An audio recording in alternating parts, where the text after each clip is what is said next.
Marcel Duchamp.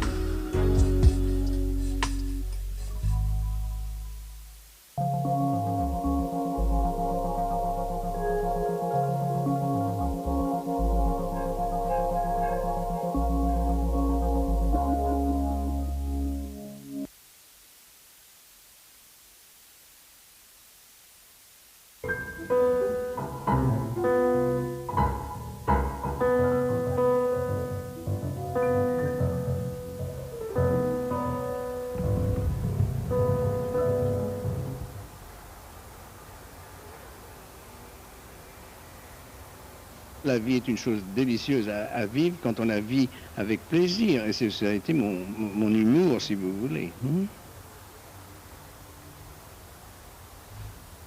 Marcel Duchamp, pendant toute une vie partagée entre l'Amérique et la France, ne produira qu'un nombre d'œuvres relativement limité. Mais ce corpus réduit s'accompagne d'une célébrité mondiale et d'une influence permanente sur tout un pan de l'art contemporain, encore que Duchamp lui-même soit le premier, en souriant, à en refuser la paternité.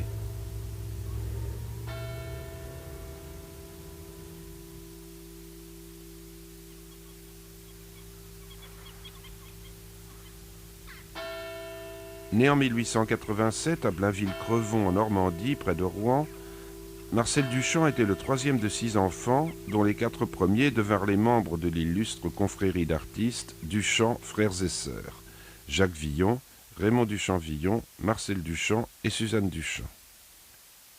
Leur père était notaire et leurs grands-parents cafetiers en Auvergne. Du côté maternel, leur grand-père était aquafortiste et sa fille, leur mère, avait hérité de lui un joli coup de crayon qu'elle leur avait transmis. À Blainville, la famille Duchamp habitait une demeure bourgeoise. Derrière la maison s'étendait un petit parc ouvert à l'est sur la verdoyante vallée du Crevon et offrant au sud une jolie vue sur l'église et son fin clocher d'ardoise.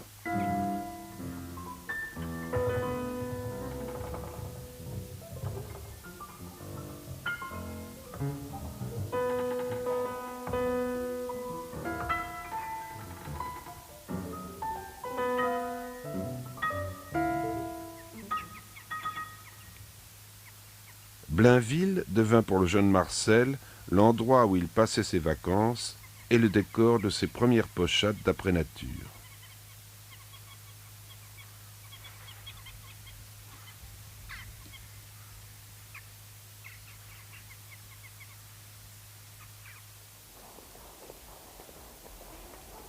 Après avoir fréquenté l'école communale du bourg, Duchamp fut mis en pension à Rouen au lycée Corneille.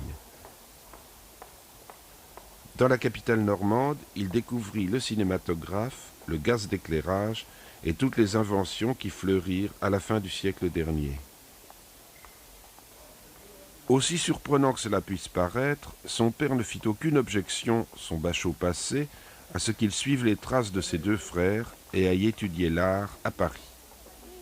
Dans la joyeuse ambiance montmartroise du Paris fin de siècle, Duchamp se consola vite de son échec au concours d'entrée à l'école des Beaux-Arts et fréquenta un temps l'Académie Julian, où il apprit les ficelles du métier et les recettes d'atelier. Les humoristes le fascinaient. Il les trouvait inégalables dans l'art de faire des jeux de mots, et lorsqu'en 1907 s'ouvrit leur premier salon, il était des leurs. Est-ce que t'es long à te peigner? La critique était aisée, mais l'arrêt, difficile. Jusqu'en 1911, Duchamp mena une carrière routinière de peintre exposant aux indépendants et au salon d'automne. De l'impressionnisme, il passa au fauvisme, puis subit un temps l'influence de Cézanne. J'avais été influencé comme tout le monde. Quand on a 20 ans, on ne peut pas éviter de l'être. Mais dès 23 ou 24 ans, je crois, vers cet âge-là, j'ai voulu me débarrasser autant que possible, sachant qu'il existait une chose qui s'appelle influence, et qui est peut-être néfaste si elle est exagérée. Il y a cette idée, chez moi en tout cas, que la peinture pure pour elle-même n'est pas intéressante en soi comme but. La peinture est un moyen qui justifie la fin, et la fin est autre. Pour moi, la fin est une combinaison, ou du moins une expression que seule la matière grise peut arriver à donner. Vous me direz que la matière grise, ça ne veut rien dire. C'est un peu un choix de termes difficile, mais c'est pour faire comprendre mon idée que je ne m'arrête pas à la peinture simplement physique.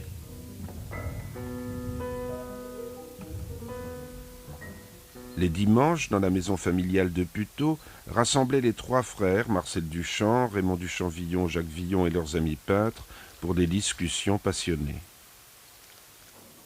Duchamp, fasciné par le scandale des peintres cubistes, mit tous ses espoirs dans un tableau destiné au Salon des Indépendants de 1912, le nu descendant un escalier. L'idée d'un nu descendant un escalier est venue du fait que j'avais vu dans l'illustration des photographies appelées chronophotographies. Et ça, il y a eu beaucoup d'expériences à ce moment-là de photographie répétant chaque mouvement à une seconde stroboscopique, comme on les appelle aujourd'hui, n'est-ce pas, qui prennent chaque seconde par une étincelle et donnent le schéma, le diagramme du mouvement.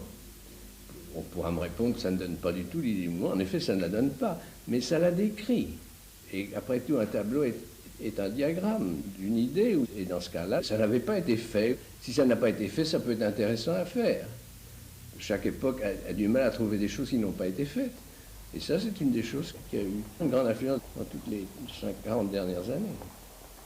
Le comité du salon refusa le nu descendant un escalier, et Marcel, la mort dans l'âme, le retira, sans savoir qu'un an plus tard, à l'exposition de l'Armory Show de New York, son tableau ferait scandale et le rendrait célèbre en Amérique du jour au lendemain.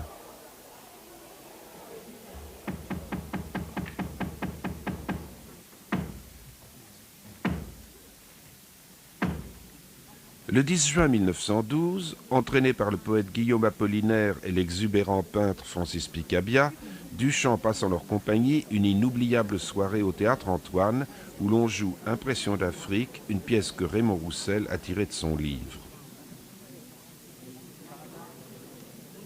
Tandis que dans la salle fusent les sifflets et les cris, les attractions défilant sur la scène fascinent Duchamp. Un ver de terre jouant de la cithare, l'horloge avant du pays de Cocagne, la statue en baleine de corset roulant sur des rails en mou de veau. Ce soir-là s'ouvre pour Duchamp une fenêtre sur quelque chose de vraiment nouveau, une influence spirituelle se substituant aux influences formelles subies jusque-là.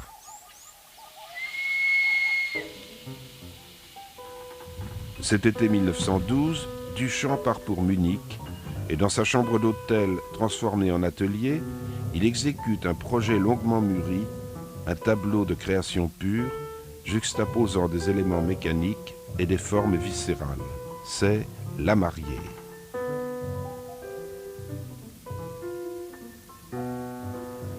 Au 1er de l'an 1913, Duchamp fit son habituelle visite à ses parents installés à Rouen.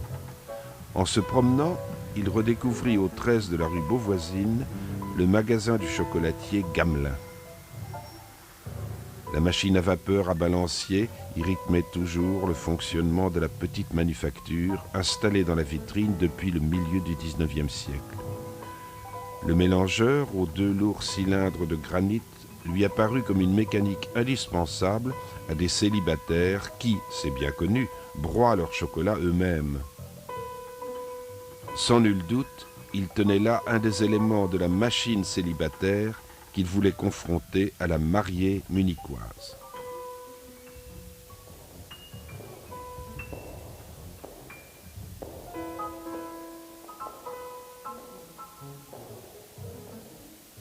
Neuf moules Malik, 1914.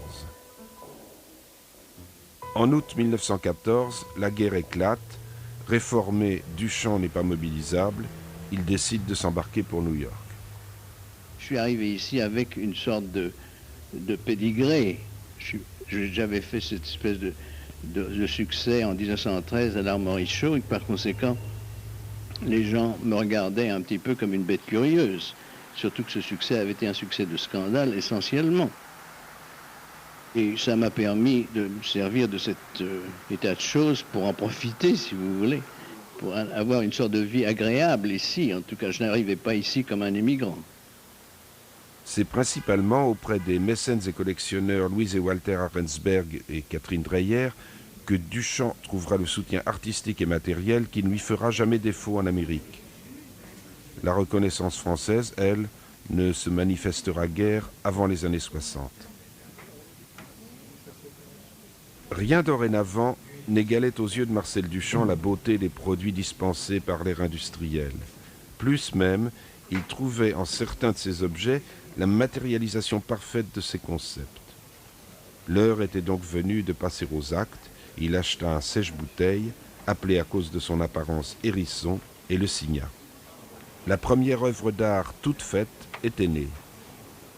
Ayant emprunté à la langue anglaise le mot « ready-made » qui, pensait-il, sonnait mieux que l'expression « tout fait », il transforma en œuvre d'art une pelle à neige, un porte-manteau, une housse de machine à écrire et un urinoir qu'il baptisa Fontaine et signa du pseudonyme de R. Mutt. Les premiers ready-made remontent à quelle année? 1913. La première chose, c'est une roue de bicyclette que j'ai simplement mis sur un tabouret, puis je l'ai regardé tourner. Alors là, il y avait en plus, dans ce ready-made, il y avait en plus du ready-made, il y avait le fait qui tournait, c'est-à-dire le mouvement était compris dans l'idée.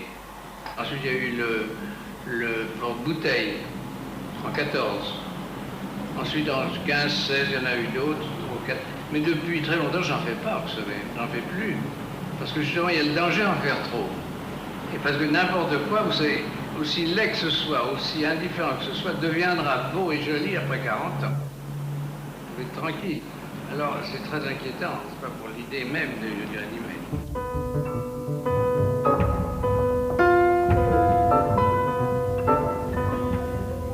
Roue de bicyclette, 1913.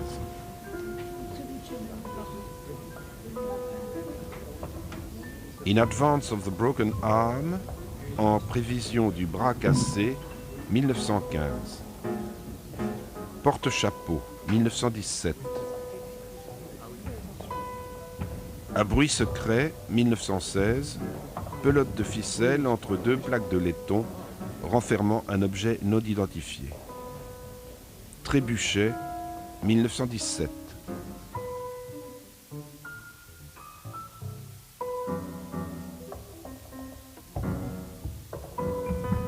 Comment doit être regardé un ready-made, perçu? Il ne doit pas être regardé au fond. Il est là simplement. On prend notion par les yeux qu'il existe. Mais on ne contemple pas comme on contemple un tableau. La vie de contemplation disparaît complètement. Simplement prendre note que c'est un porte-bouteille ou ça c'était un porte-bouteille qui a changé de destination, puis c'est tout. Vous n'avez pas besoin de le regarder pour entrer dans le domaine des ready-made. Comprenez-vous ce que je veux dire? Il n'y a plus de question de visualité. L'œuvre d'art n'est plus visible, pour ainsi dire. Elle est complètement matière grise. Elle n'est plus rétinienne, c'est ce que je veux dire. Why not sneeze? Pourquoi ne pas éternuer? 152 morceaux de sucre en marbre, hausse de sèche, thermomètre, baignoire, dans une cage à oiseaux, 1921. C'est un phénomène, les gens se sont intéressés à ça, ils ont probablement trouvé qu'il y avait quelque chose de plus qu'une anecdote ou qu'une fantaisie d'un artiste un peu fou.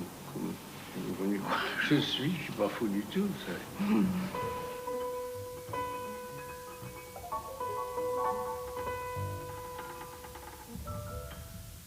L-H-O-O-Q, 1919. Peu de temps après son retour en Amérique, Duchamp provoque le dédoublement de sa personnalité, d'où naquit son alter ego, Rose, c'est la vie, immortalisé par l'objectif de Man Ray.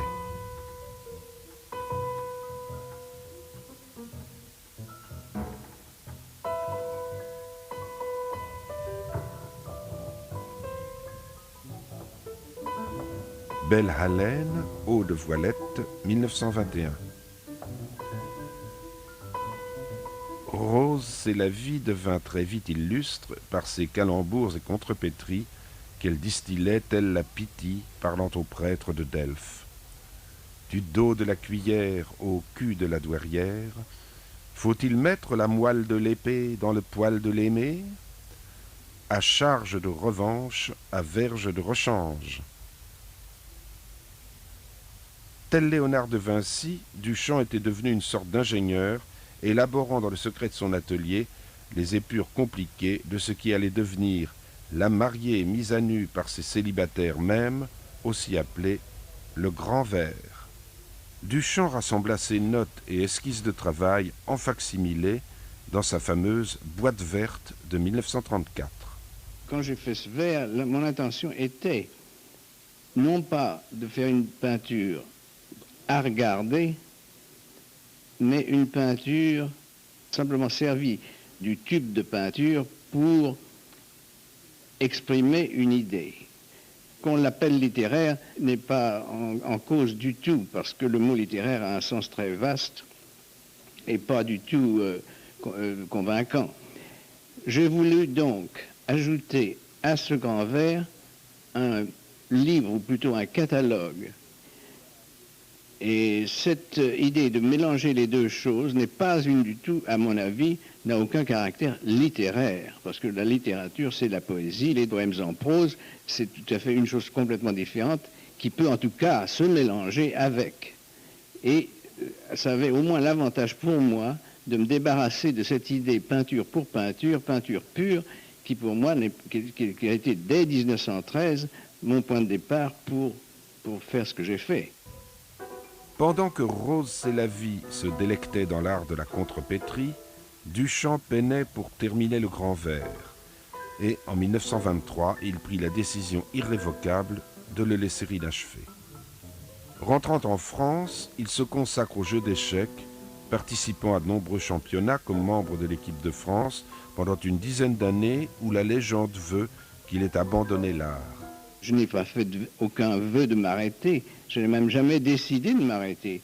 Je me suis arrêté peut-être à moitié par paresse ou par manque d'idées, car je ne peins pas pour peindre. Oui, je ne me suis jamais considéré comme un peintre au sens vraiment professionnel du mot. La peinture est un moyen parmi d'autres pour une certaine fin. En 1935, il voulut avoir un contact direct avec le peuple et loua un stand au 33e concours Lépine où il présenta une œuvre d'art de série à la portée de toutes les bourses. Les disques optiques qu'il avait inventés et dénommés rotoreliefs étaient censés donner une impression de profondeur lorsqu'on les faisait tourner sur le plateau d'un phonographe. Tous ces objets qui sont ronds de forme avec un axe symétrique, une forme de symétrie qui, en tournant avec la déformation de l'excentricité, arrive à donner une illusion de troisième dimension qui n'est pas de l'accommodation ordinaire des yeux, mais qui au contraire peut être vue, cette troisième dimension, avec un seul œil. On la voit mieux en fermant un œil qu'en laissant les deux yeux. Et ça m'a amusé à ce moment-là, c'était des expériences presque en dehors de la peinture, mais enfin, c'est une chose qui m'avait beaucoup intéressé. Le jury du Salon des Inventions lui décerna une mention honorable, mais le succès populaire attendu ne se produisit pas, et à la fin de l'exposition, il dut remballer sa marchandise. De nos jours, c'est à l'hôtel Drouot que ça se passe. 50 000, 55 000, 60 000, 60 000, 70 000. En 1936, Duchamp fut contraint de se rendre aux États-Unis où, sur une route du Connecticut, s'était produit une abominable tragédie. Le grand ver, transporté dans un camion, avait été brisé par les trépidations du véhicule. Au lieu d'être affligé, il trouva au contraire que le destin avait plutôt bien fait les choses, que la symétrie des cassures avait l'air d'être voulue et qu'au lieu d'être défigurée, son œuvre se trouvait magnifiée. La mariée mise à nu par ses célibataires mêmes, l'original cassé, réparé et intransportable vu sa fragilité, se trouve au musée de Philadelphie qu'il ne pourra plus jamais quitter. Le grand ver, huile, vernis, feuilles de plomb, fils de plomb et poussière sur 2 panneaux de verre montés sur aluminium. 2,725 m sur 1,758 m.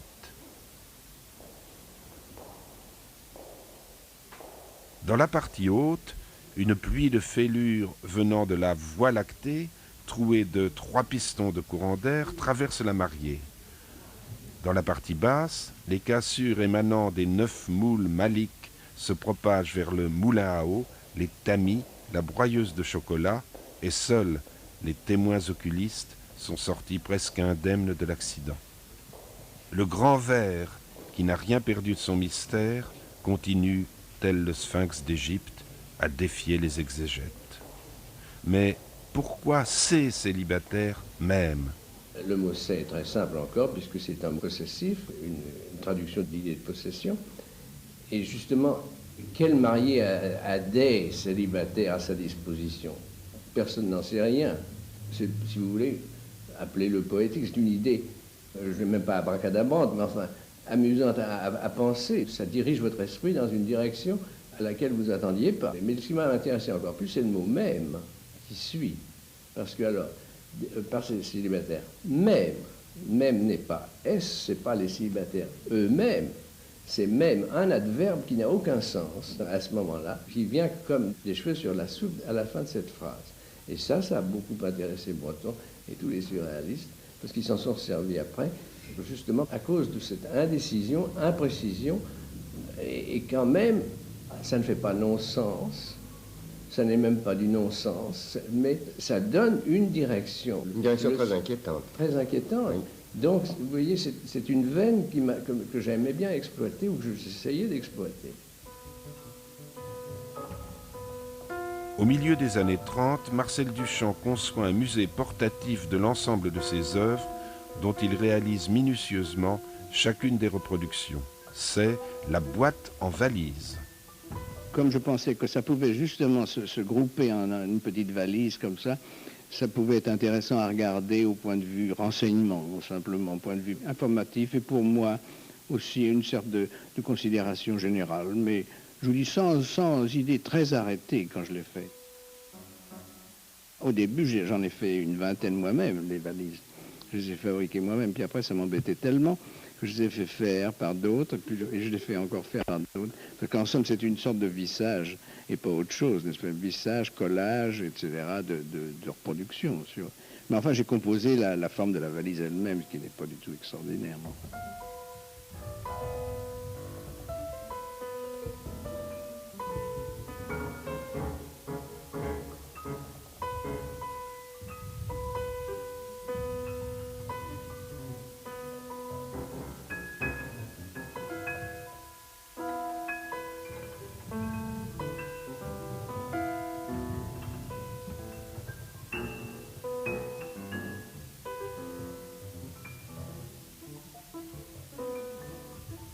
Le sérieux est une chose très dangereuse.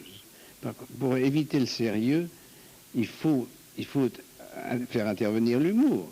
Et si vous faites intervenir l'humour, vous pouvez aussi, le seul sérieux que je pourrais considérer, ou que j'ai essayé de considérer, c'est l'érotisme. Ça, c'est sérieux. Et j'ai essayé de m'en servir comme plateforme, si vous voulez, pour construire les choses que j'ai construites. Objet d'art, feuille de vigne femelle, 1951.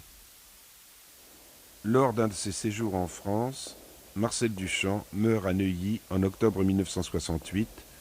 Il avait 81 ans.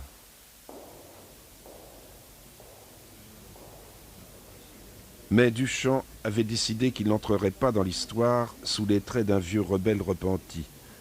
Le fils de notaire qu'il n'avait cessé d'être allait léguer à la postérité une œuvre qu'on ne découvrirait qu'après sa mort. Ce fut une sensation car personne ne s'était douté que dans le plus grand secret, il avait durant 20 ans travaillé à ce qui allait devenir son chef-d'œuvre, étant donné premièrement la chute d'eau, deuxièmement le gaz d'éclairage.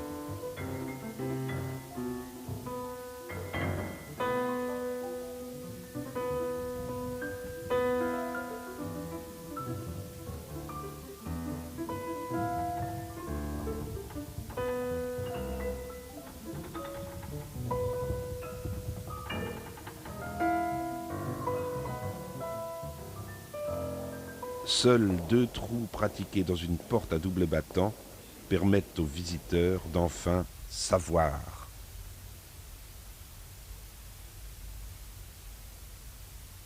Alors, sans pudeur, une femme allongée dans un buisson et bercée par le perpétuel mouvement d'une lointaine cascade offre pour l'éternité sa nudité aux voyeurs de tous les temps.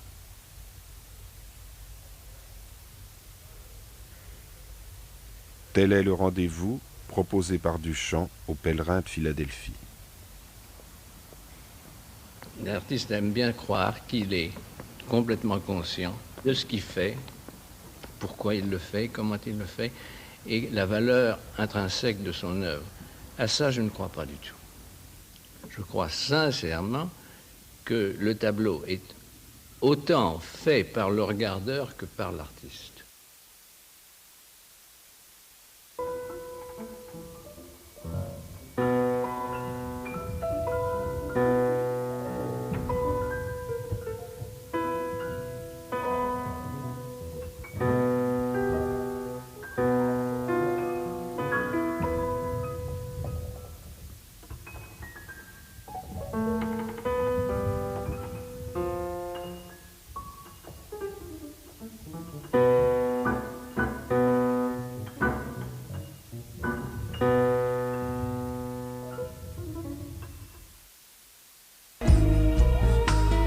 Usted vio Marcel Duchamp.